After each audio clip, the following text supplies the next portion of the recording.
Hello, I'm Oliver. Today I would like to make some comparisons between the history of Brazilian philosophy and the history of a Brazilian festivity called Festa Junina. Okay? I have a full text on the subject and I hope you like to read it, and I hope you understand the video because I will explain a little more with details.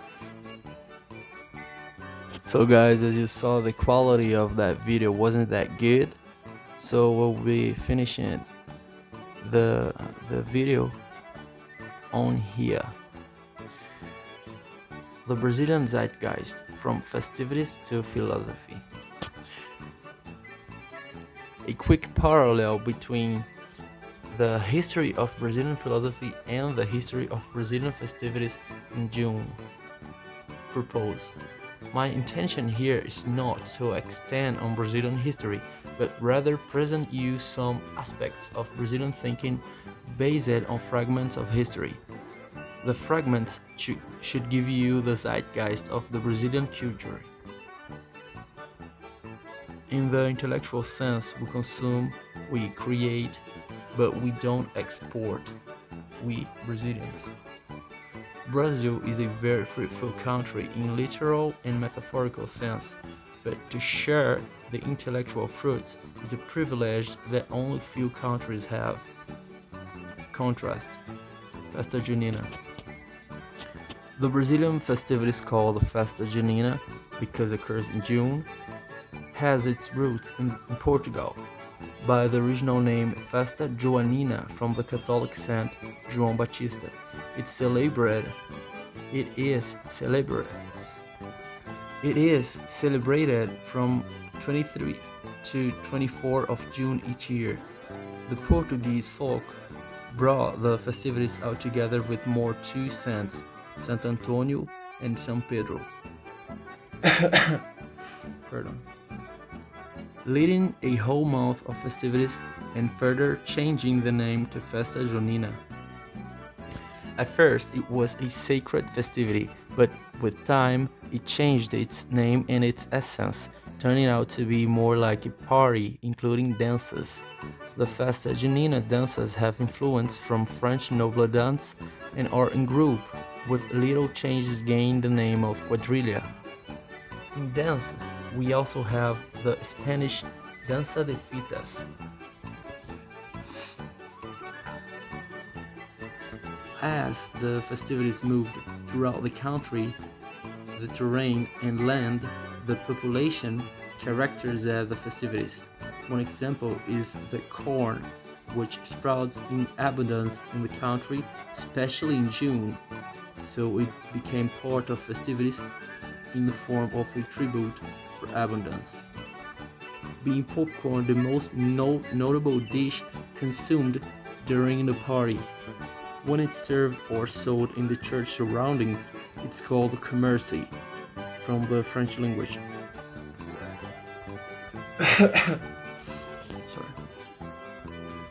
When the festivities arrived in South Brazil, it was more folkloric than religious, and lost the balloons used to communicate the start of festivities and enormous fire pits, tribute to Saint João, because of the incendiary risk, but gained some characteristics such as clothes and musical instruments, especially from São Paulo, Midwest, where it became a humoristic way of representing the caipira.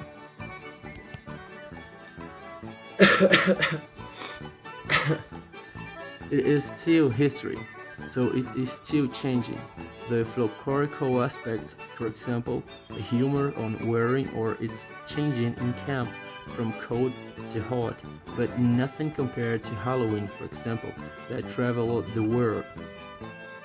The Brazilian festival is still delimited to Brazilian people only, turning it to be a zeitgeist in the memory of every and only Brazilian people.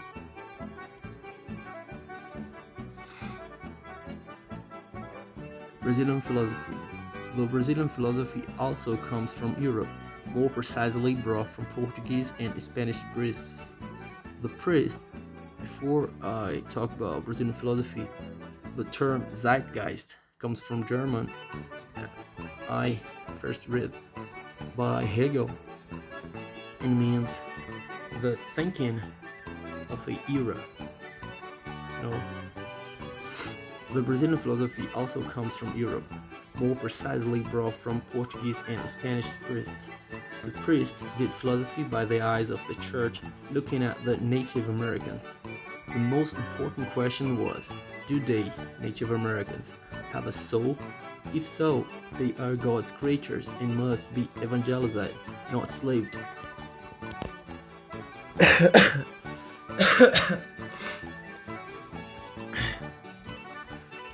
The debate was called the 𝖉'𝕗 debate, and its conclusion was that yes, natives have soul.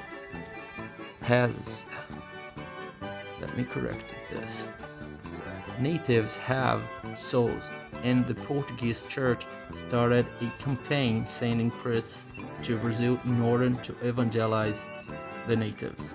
It was called Jesuits' mission, and they were the first to introduce the Ratium Studiorum into Brazilian lands. They lived in Brazil and produced the first Brazilian philosophy thinking. Later then started the Ensaística, which was the second wave of philosophy promoted by Brazilian erudites. Erudites are thinkers whose focus were other academic branches that made some significant philosophical essays. They emerged from different regions of the country. Already in the academic domains, by 1940, the Philosophy University of São Paulo brought French philosophers into Brazil with the intentions of teaching the French way of doing philosophy, increasing French influence in Brazilian history and philosophy. After the French influence and a more abundance of philosophy throughout the territory, just like the Festa Junina, by movements such as integralism, a systematic attempt to force a nationalism in philosophy. I don't know if that was clear, but just like in Festa Joanina, in philosophy, Brazilian philosophy, there was a expressive French influence made by the state.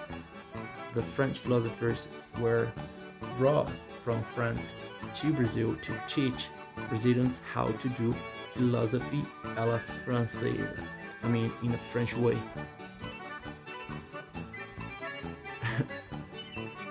Pode. Even though with all those improvements, the Brazilian philosophy is still restricted to Brazil. Of course, Brazil has influence in logic or pedagogy, for example, but it's still extremely limited. Abstract. Both comes from Europe, Portugal, primarily by the church. Both goes from north coast to south. Both have French influence, and both gaining its own form based on territory and population, and both are imported but don't get exported.